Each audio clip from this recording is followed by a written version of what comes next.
പാർലമെന്റിന്റെ ആദ്യ ദിനത്തിൽ അംഗങ്ങളുടെ സത്യപ്രതിജ്ഞ പുരോഗമിക്കുകയാണ്. കേരളത്തിൽ നിന്നുള്ള 17 എംപിമാർ സത്യപ്രതിജ്ഞ ചെയ്ത് അധികാരത്തിലേറി.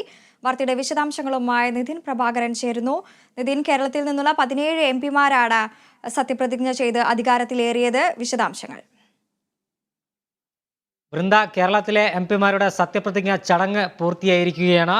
എടുത്തു പറയേണ്ട ഒരു കാര്യം, ഇംഗ്ലീഷിൽ സത്യവാചകം ചൊല്ലിയവരുണ്ട്, ഹിന്ദിയിൽ സത്യവാചകം ചൊല്ലിയവരുണ്ട്, മലയാളത്തിൽ സത്യവാചകം ചൊല്ലിയവരുണ്ട്. എറണാകുളത്തിൽ നിന്നും തെരഞ്ഞെടുക്കപ്പെട്ട ഹൈബി ഈഡൻ ഹിന്ദിയിലാണ് സത്യവാചകം ചൊല്ലിയത്. ഷാഫി പറമ്പിൽ, KC വേണുഗോപാൽ, NK പ്രേമചന്ദ്രൻ, അടൂർ പ്രകാശ് തുടങ്ങിയവർ ഇംഗ്ലീഷിൽ സത്യവാചകം ചൊല്ലി. മറ്റൊരു പ്രധാനപ്പെട്ട കാര്യമുള്ളത്, ദൃഢപ്രതിജ്ഞ ചെയ്ത ഒരാൾ മാത്രമാണ് ആലത്തൂരിൽ നിന്നും തെരഞ്ഞെടുക്കപ്പെട്ട CPIM പ്രതിനിധി K. രാധാകൃഷ്ണൻ ദൃഢപ്രതിജ്ഞയാണ് ചെയ്തത്. ബാക്കി എല്ലാവരും ദൈവനാമത്തിലാണ് സത്യപ്രതിജ്ഞ ചടങ്ങ് പൂർത്തിയാക്കിയത്. സുരേഷ് ഗോപി നേരത്തെ തന്നെ സത്യപ്രതിജ്ഞ ചെയ്ത് അധികാരമേറ്റിരുന്നു.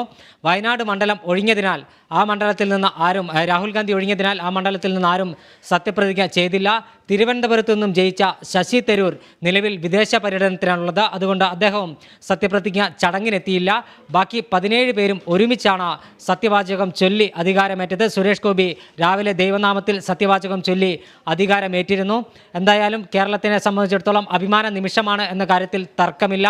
മലയാളത്തിൽ മാതൃഭാഷയിൽ സത്യപ്രതിജ്ഞ ചെയ്ത് അധികാരമേറ്റവർ ഉണ്ട്. അതോടൊപ്പം ഇംഗ്ലീഷിലും രാഷ്ട്രഭാഷയായ ഹിന്ദിയിലും സത്യവാചകം ചൊല്ലി അധികാരമേറ്റു.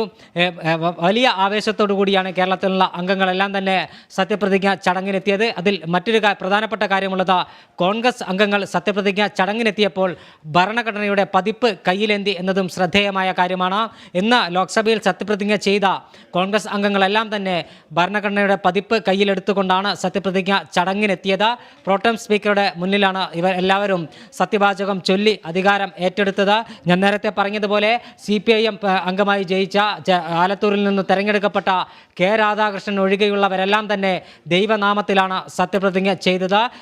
K. രാധാകൃഷ്ണൻ മാത്രമാണ് ദൃഢപ്രതിജ്ഞ ചെയ്ത് അധികാരം ഏറ്റെടുത്തത്.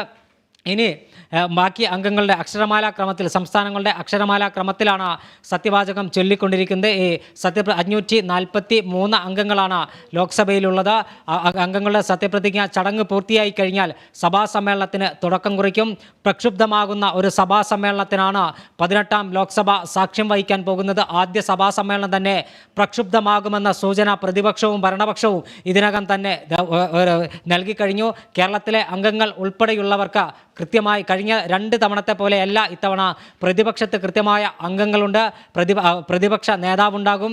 കഴിഞ്ഞ 2 തവണയും അംഗീകൃത പ്രതിപക്ഷ നേതാവ് ഉണ്ടായിരുന്നില്ല. ഇത്തവണ അംഗീകൃത പ്രതിപക്ഷ നേതാവ് ഉണ്ടാകും. സഭ കൂടുതൽ ചർച്ചകൾ കൊണ്ടും ബഹളങ്ങൾ കൊണ്ടും സഭ കൂടുതൽ പ്രക്ഷുബ്ധമാകുമെന്ന കാര്യത്തിൽ തർക്കമില്ല. ഒരു നീറ്റ് പരീക്ഷാ ക്രമക്കേട്, തീവണ്ടി അപകടം, മണിപ്പൂരിലെ ക്രമസമാധാന പ്രശ്നം ഉൾപ്പെടെയുള്ള വിഷയങ്ങളെല്ലാം തന്നെ സഭയിൽ വരാനുണ്ട്. എന്തായാലും സഭാ സമ്മേളനം അത്ര സുഗമമാകില്ല എന്ന് തന്നെയാണ് പ്രതിപക്ഷം നൽകുന്ന സൂചന. പശ്ചിമ ബംഗാളിലെ തീവണ്ടി അപകടവും നെറ്റ് പരീക്ഷകളിലെ ക്രമക്കേടും മണിപ്പൂരിലെ ക്രമസമാധാന പ്രശ്നമെല്ലാം തന്നെ സഭയിൽ ഉന്നയിക്കാനാണ് പ്രതിപക്ഷത്തിൻ്റെ തീരുമാനം. അതോടൊപ്പം തന്നെ CAA ഉൾപ്പെടെയുള്ള വിഷയങ്ങളും ഇത്തവണ സഭയിൽ ഉന്നയിക്കാനുള്ള സാധ്യതയുണ്ട്. വരും സഭാ സമ്മേളനം കൂടുതൽ ചർച്ചകൾക്കും ബഹളങ്ങൾക്കും വഴിയൊരുക്കും എന്ന കാര്യത്തിലും തർക്കമില്ല. ഇന്ന് പ്രധാനമന്ത്രി നരേന്ദ്രമോദി സഭയ്ക്ക് പുറത്ത് മാധ്യമങ്ങളെ അഭിസംബോധന ചെയ്തപ്പോൾ ഇക്കാര്യങ്ങളെല്ലാം തന്നെ പറയുകയും ചെയ്തിരുന്നു. ബഹളമുണ്ടാക്കുന്ന മുദ്രാവാക്യം വിളിക്കുന്ന പ്രതിപക്ഷത്തെയല്ല രാജ്യത്തിനാവശ്യം, ക്രിയാത്മകമായി പ്രവർത്തിക്കുന്ന പ്രതിപക്ഷത്തെയാണ് രാജ്യത്തിനാവശ്യമെന്ന് പ്രധാനമന്ത്രി പറഞ്ഞപ്പോൾ പ്രധാനമന്ത്രിക്ക് അതേ നാണയത്തിൽ തന്നെ പ്രതിപക്ഷത്തെ നേതാക്കന്മാർ മറുപടി നൽകിയതും നമ്മൾ കണ്ടതാണ്. എന്തായാലും സഭാ സമ്മേളനം കഴിഞ്ഞ 2 തവണത്തേതിൽ നിന്നും വ്യത്യസ്തമായി 16ാം ലോക്സഭയുടെയും 17ാം ലോക്സഭയുടെയും വ്യത്യസ്തമായി 18ാം ലോക്സഭ ചർച്ചകൾ കൊണ്ട്, പ്രതിപക്ഷത്തെ അംഗബലം കൊണ്ട് ഭരണപക്ഷത്തെ ഏതു തരത്തിലും വെല്ലുവിളിക്കാൻ കഴിയുന്ന അംഗബലം ഇത്തവണ പ്രതിപക്ഷത്തുണ്ട്. അതുകൊണ്ട് ചർച്ചകൾ കൊണ്ടും മറ്റു കാര്യങ്ങൾ കൊണ്ടും എല്ലാം തന്നെ സഭ കൂടുതൽ ആവേശഭരിതരാകും, അല്ലെങ്കിൽ സഭ കൂടുതൽ പ്രക്ഷുബ്ധമാകും. കൃത്യമായ ചർച്ചകൾ സഭയിൽ നടക്കുമെന്ന കാര്യത്തിൽ തർക്കമില്ല. സംസ്ഥാനത്തിന് മറ്റൊരു പ്രത്യേകതയുള്ളത്, ആദ്യമായി സംസ്ഥാനത്തിനകത്ത് നിന്ന്, കേരളത്തിനകത്ത് നിന്ന് BJPക്ക് ഒരു MP ഉണ്ട്. അദ്ദേഹം മന്ത്രിയാണ്. 2 കേന്ദ്രമന്ത്രിമാർ സംസ്ഥാനത്തു നിന്നുണ്ട്. ഇത്തരത്തിൽ വളരെ പ്രത്യേകത നിറഞ്ഞ ഒരു ലോക്സഭയാണ് 18ാം ലോക്സഭ. എന്തായാലും കേരളത്തിൽ നിന്നുള്ള അംഗങ്ങളിൽ ശശി തരൂർ ഒഴികെയുള്ളവരെല്ലാം തന്നെ സത്യവാചകം ചൊല്ലി അധികാരം ഏറ്റെടുത്തു കഴിഞ്ഞു.